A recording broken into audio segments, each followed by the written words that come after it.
Entre 1607 y 1732 se formaron 13 colonias, que serían al correr del tiempo los primeros 13 estados de la Unión Americana. Entre ellas existían diferencias claras en origen, cultura, religión y modo de vida. Sin embargo, 4 factores jugaron un rol decisivo a favor de la Unión. 1. Las necesidades de defensa contra los indios. 2. La rivalidad comercial holandesa. 3. La rivalidad francesa. Y 4. El levantamiento común en contra de las medidas impositivas tomadas por Londres. El federalismo es un esquema de organización política. Es una norma que permite organizar políticamente espacios territoriales. Al hacerlo, incorpora relaciones de paridad entre las distintas unidades, suprimiendo relaciones de subordinación. 4 son sus características. Prevalece la coordinación sobre las jerarquías, propende salvaguardar las singularidades culturales de las regiones integradas para establecer una entidad coordinadora, permite dividir el poder político geográficamente y consecuentemente tiende a minimizar los escenarios de autoritarismo. Además, ofrece un abanico más grande de elección entre diferentes cantidades de bienes públicos. El sistema federalista en Estados Unidos atraviesa por un proceso político formativo que inicia en julio de 1778, cuando se adoptan las disposiciones que creaban la Confederación de Estados Unidos de América. Más tarde, en septiembre de 1783, se firmaría el Tratado de París, en el que Inglaterra reconocía la independencia de las 13 colonias.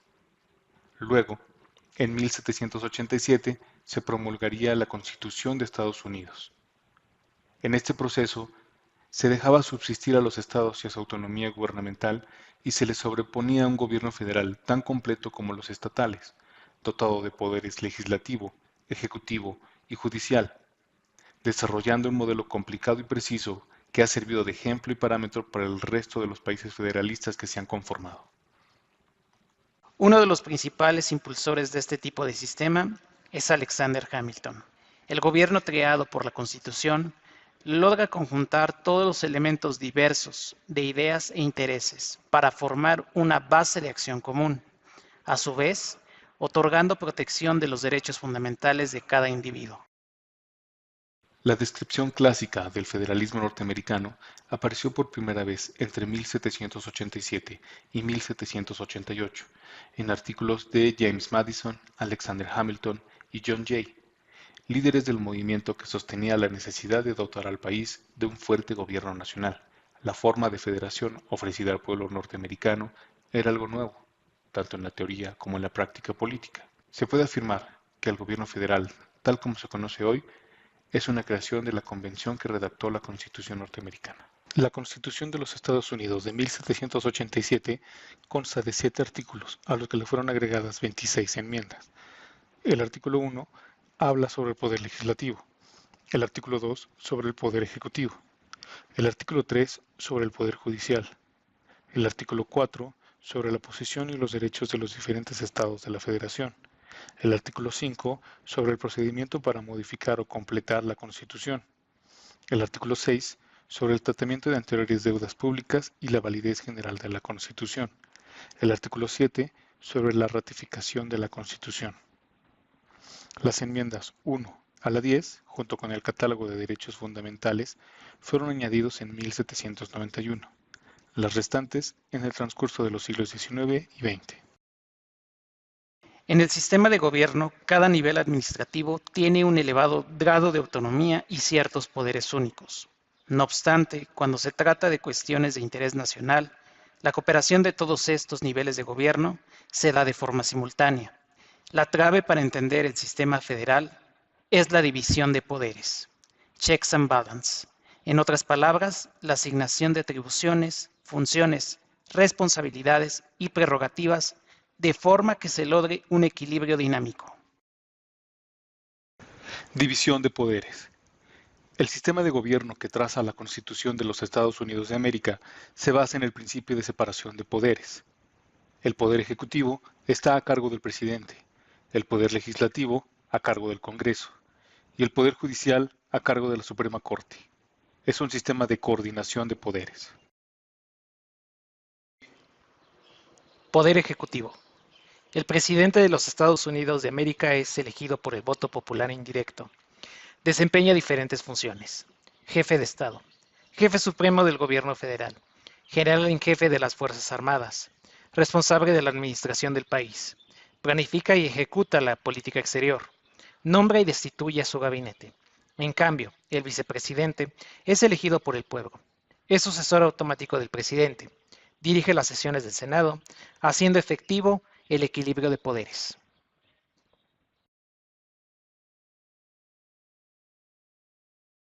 Poder legislativo.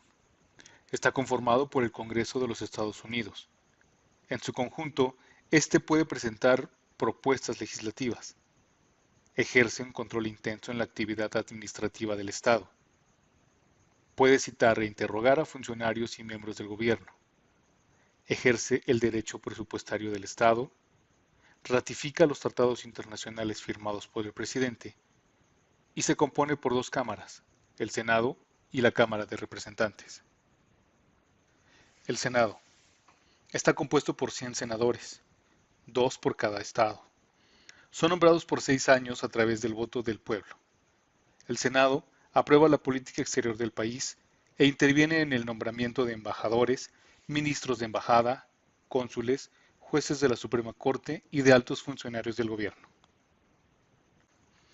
La Cámara de Representantes consta de 450 diputados elegidos directamente por el pueblo. Estos son nombrados por periodos de 2 años. Pueden formar comisiones y subcomisiones de trabajo. Presentan iniciativas legislativas, ejercen control y derecho presupuestario y en caso de juicio político pueden destituir por su voto al presidente. Poder judicial.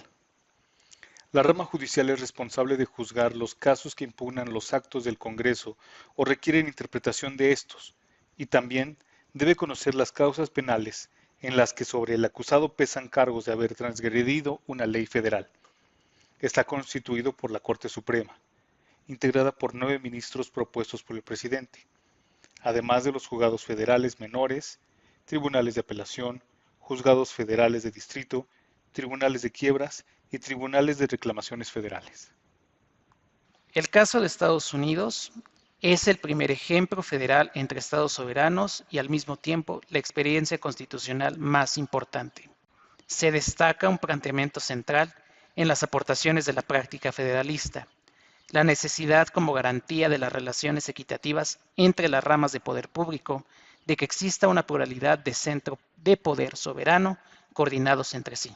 En el caso de Estados Unidos, todos los mecanismos constitucionales y la práctica establecida a partir de los mismos coinciden en que el principio de autonomía está basado en el equilibrio entre el poder central y los poderes periféricos.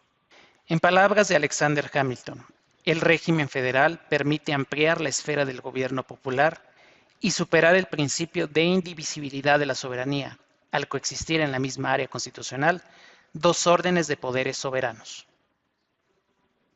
La importancia del federalismo norteamericano radica en la herencia que dejó a los países latinoamericanos, en especial a México, el cual basó su forma de gobierno en el de su vecino del norte.